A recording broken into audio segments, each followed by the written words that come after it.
That in your test, it says safe start and ABS light on it. Okay. So before I even start any of the test, I'm gonna go ahead and start with my safe start and my ABS light. Okay. Too many people in there already. Yeah, it's jam packed. Now, first thing I want to do is my safe start.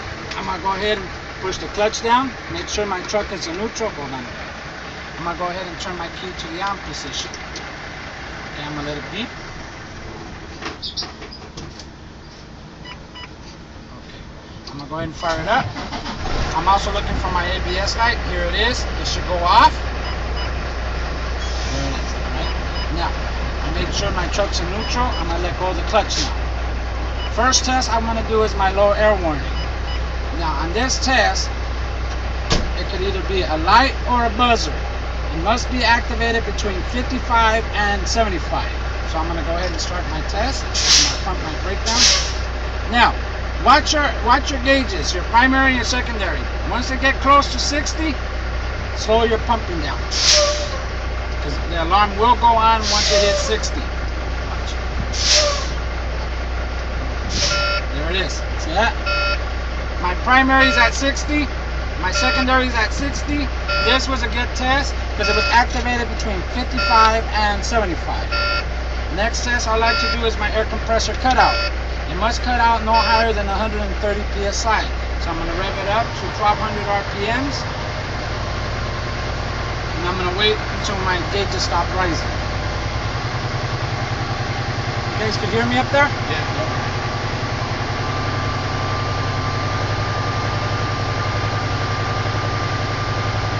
These trucks have a release valve, right? So you're going to hear something go like that. Don't go with that. Because now, you guys are going to have trucks sitting side by side. You go by that sound, that truck that next to you done that, and your truck didn't do it, and you tell me that this is a good test, and I'm watching your gauges still going up, you're going to fail the test. So watch your gauges. Once your own gauges stop moving, that's when you tell me about the test, okay?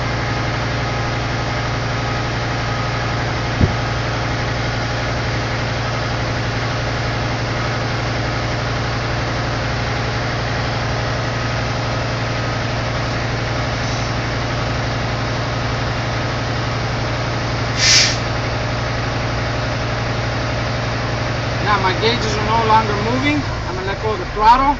My primary is at 120. My secondary is at 120. This was a good test because it didn't go higher than 130 psi.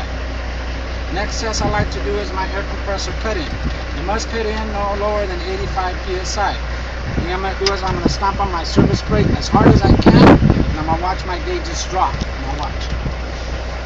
Secondary is going to go lower than the primary. I'm going to let it go. I'm going to give the first reading. My primary is at 105. My secondary is at 95. I'm going to go ahead and rev it up for 10 seconds. Now, your secondary gauge is going to start moving first. Once it catches up to your primary gauge, they're both going to start moving.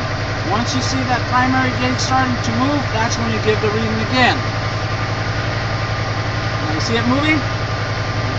My primary started to rise at 105. My secondary started to rise at 95. This was a good test because it didn't go lower than 85 psi. Next test I like to do is my applied brake leakage test. On this test, I cannot use no more than 4 psi within 60 seconds. First, I want to bring my air pressure back up to maximum so I can do the test. Now, you guys got to watch out with this test. This test has a lot more steps than any other test. So now watch. First step I want to do is I'm going to put my truck in gear. I'm going to shut the truck off. Now the truck's completely off, right? I'm going to take my foot off the clutch. I'm going to turn my key back on. I'm going to release my parking brakes, tractor and trailer. I'm going to let my gauges stabilize. Now on this test, you guys are going to give the reading 2 times. Once when you step on your brakes, and once after your 60 seconds is up, okay? But first, I'm going to let my gauges stabilize. Okay. Now, when you guys are doing this test, do not stomp the heck out of that service brake, okay? Just put a little pressure on it. I'm gonna put some little pressure on it. I'm gonna let it stabilize again. Now hold that pressure down. Okay. My primary is at 80. My secondary is at 80. I'm gonna hold this pressure down for 60 seconds starting now. Can you please time me? You ask your examiner, right?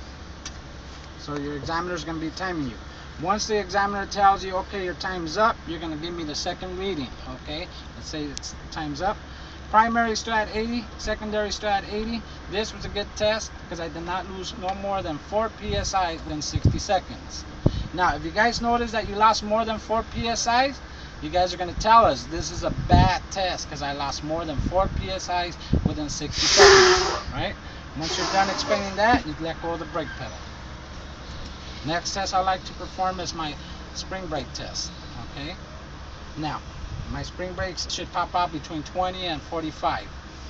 And look, I'm gonna start pumping my brakes. I'm watching for my brakes to pop out.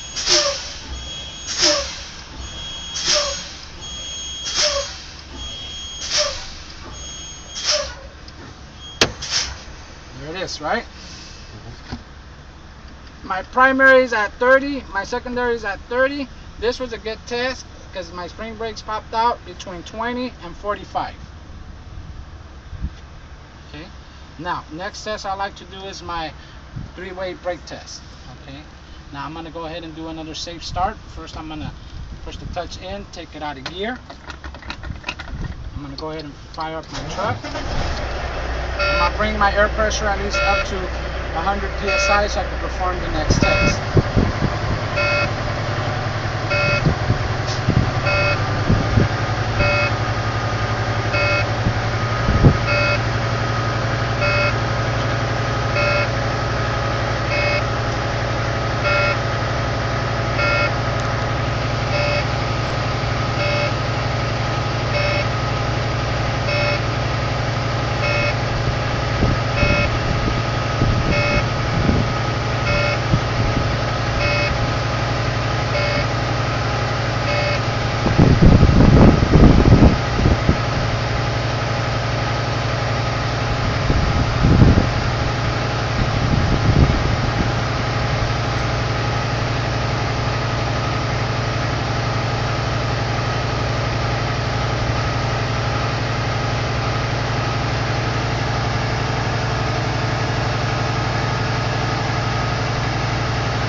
brakes on my tractor and my trailer. I'm going to go ahead and put my truck in gear. I'm going to go ahead and check my trailer brakes first, okay? So the thing I'm going to do is I'm going to release my tractor brakes first, okay? Now, I'm going to go ahead and tug on it. That was good. Now I'm going to put my tractor brakes back on. I'm going to release my trailer brake. I'm going to check my tractor brake now. This was a good test because all my brakes held. Next test I like to perform is my service brake test. Okay?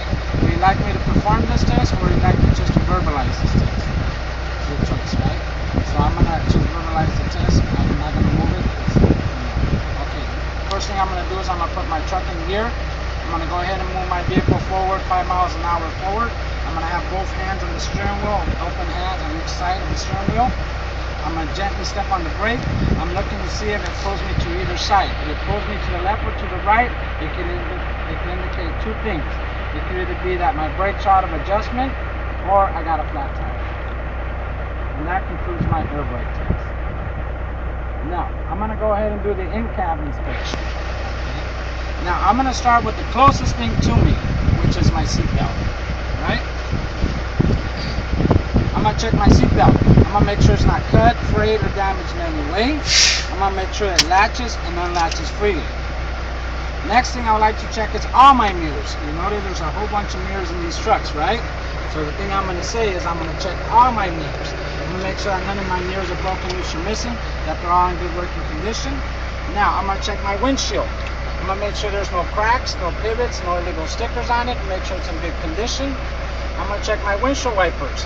I'm gonna make sure that they have the proper tension against the windshield, that the rubber blades are not dry, rotted, cracked, or damaged in any way. I'm gonna make sure that they're both in good working condition, and I'm also checking my washer fluid. This one doesn't have it. Okay. Now from there, I'm gonna come in. I'm gonna check my heater and defroster. I'm gonna make sure that they're both in good working condition. I'm gonna check my city horn and my highway horn. I'm gonna make sure that they're both in good working condition. I'm also going to check my left turn signal, right turn signal, high and low beams, and my four-way flashers. I'm going to make sure that all these lights are in good working condition. I'm going to check my oil pressure gauge. It should be between what? 40 and 60. 40 and 60 90. I'm going to check my temperature gauge. It should be between 180 to 200, right? My voltage gauge is digital. I can't see it, but it should be between 12 to 14 volts. Now, I'm also going to check my air pressure gauges. We both know that they're in good working condition because we've been doing our air brake test with them. These are the last two gauges you guys are going to talk about. Once you're done talking about the two gauges, you're going to say in the back of the jockey box, I should have my emergency equipment. I should have 3 reflective triangles. It should be in good condition.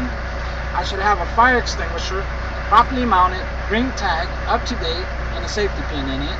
And I should also have spare fuses. And that concludes my in-cab inspection.